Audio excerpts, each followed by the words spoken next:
بسم الله الرحمن الرحيم، الصلاة والسلام على سيدنا رسول الله. تحياتي لكم جميعا أصدقائي الأعزاء.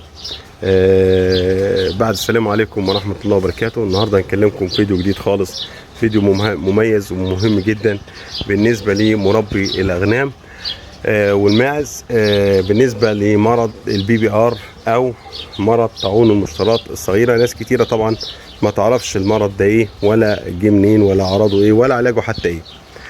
بعد السلام عليكم ورحمة الله وبركاته. قناتكم قناة الدكتور مجدي عبد الستار للاستشارات البيطرية. النهاردة ان شاء الله نتكلم عن مرض خطير له تأثير جامد على المربيين الغنم والماعز، وخصوصا في مصر. المرض ده اسمه البي بي ار او مرض طاعون المشترات. مؤخرا انتشرت عترة جديدة في جنوب شرق اوروبا، وبينتقل لحد العراق والاردن. المرض ده طبعا برضو بيوصل عن طريق استيراد الحيوانات ديت، او بيتنقل عن طريق العدوى المباشرة. برضو وصل للأردن وعمل قلق كبير بين الفلاحين والمربين، وخاصة انهم معتمدين على استيراد الغنم، وكمان بيعتمدوا على الرعي. وفي تخوف كبير جدا ان هو ينتشر في دول الخليج وكمان في مصر. الحمد لله برنامج التحصين الوطني المصري بدأ من مدة كبيرة، واحنا دايما بنحصن قبل اختلاف المواسم، لكن للأسف بنحصن الغنم ومش شايفين ان المرض ده مهم. ولكن في حالة انتشار مرض وبائي زي كده او عترة جديدة او نوع جديد من المرض لازم تحصن فورا. ايه هو البي بي ار؟ يعني ايه بي بي ار؟ ببساطة مرض فيروسي معدي جدا بيصيب الغنم ويصيب الماعز برضه. تخيلوا زي دور برد شديد كده، زي دور البرد الشديد. بيجي الحيوانات بأعراض برد عادية خالص، بس أخطر لأنه ممكن يوصل لموتهم، ويموت الصغار والضعيف بيموت. فده مرض خطير، وخطورته في انتشاره. المرض ده بينتشر ازاي؟ بينتشر عن طريق الاحتكاك المباشر بين الحيوانات السليمة والمصابة. بيبقى فيه احتكاك مباشر برضه عن طريق الاكل والشرب من المية الملوثة، او عن طريق الرذاذ اللي بيطلع مع النفس. عشان كده لما المرض يدخل قطيع بيبقى صعب السيطرة عليه. اعراض المرض بتبقى سخونة عالية جدا، فقدان للشهية، في قرح في الفم، اسهالات قوية ولونها بني، وريحتها طبعا بتبقى كريهة بسبب النزيف الداخلي اللي بيحصل. العين بتبقى معمصة، في فرازات من العين والأنف، التهاب رئوي حاد مع مخاط أبيض بيبقى نازل من منخار الحيوان أو مناخيره.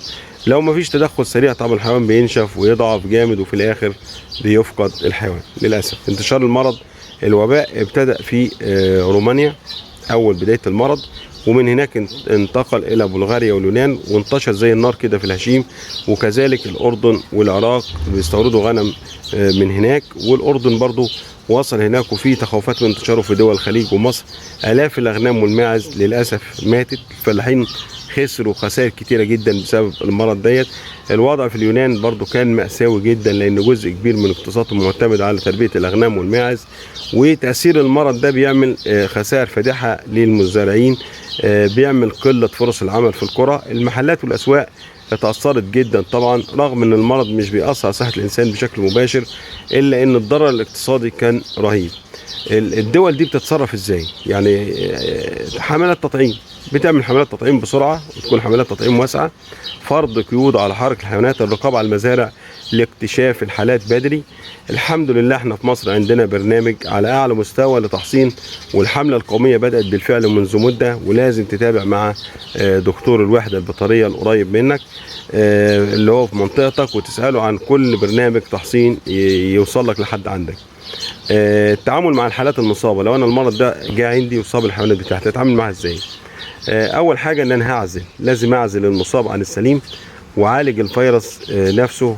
بندي خافض الحرارة زي البروفين، فولتارين، فلونكسين، ديكسا. نرفع المناعة بفيتامينات زي الفيتامين أ د وفيتامين سي.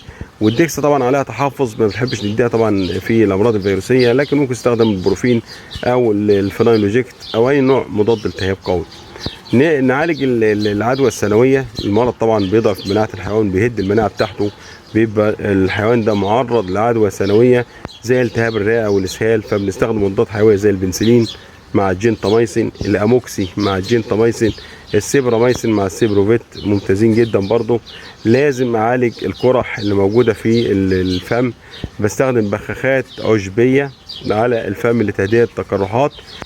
هنقول مثلا فتره حضانه الفيروس دي من وقت ما الحيوان بيتهدي لحد ما تظهر عليه اعراض بتاخد حوالي اسبوع. يعني مجرد ما يدخل مرض المزرعه عندك او العنبر بيقعد اسبوع لما يبدا يدي اعراض عندك. عشان كده لو اشتريت حيوانات جديده لازم نعزلها اسبوع بعيد عن القطيع قبل ما ندخلها على القطيع، بحيث ان هي لو حامله للمرض ده يكون ظهر عليها الاعراض قبل ما ندخلها على القطيع بتاعتها. هنقول شويه ملاحظات مهمه. ان مضاد الالتهاب لوحده مش هيقلل مناعه الحيوان بشكل غير مباشر، لانه بيقلل وصول الدم للمكان المصاب. فما ينفعش تستخدم مضاد التهاب بس من غير مضاد حيوي، لازم ادي مضاد حيوي مناسب. خلاصة العلاج بندي خافض حرارة، رافع مناعة، مضاد حيوي مناسب، لأن الفيروس ده ملوش علاج، احنا بنعالج الأعراض اللي هو بيسببها. بنعزل المصاب ونطعم السليم.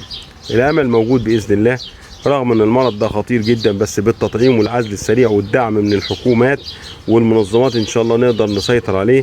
يا ريت دايما تتابعوني باذن الله على القناه، ما تنسوش اللايك والشير وتشتركوا وتفعلوا الجرس عشان يوصلكم كل جديد. طبعا طعام الاشتراط احنا بنحصنه هنا في مصر مره كل 6 شهور، واللقاح متوفر في الوحدات البيطريه، ممكن تطلبه من اي دكتور قريب منك هتلاقيه ان شاء الله، وثمنه مش غالي، ثمنه رخيص جدا، ما يساويش حتى ثمن ولده من الولادات اللي ورا الغنم. يا رب تكونوا استفدتوا. تحياتي لكم جميعا، والسلام عليكم ورحمه الله وبركاته.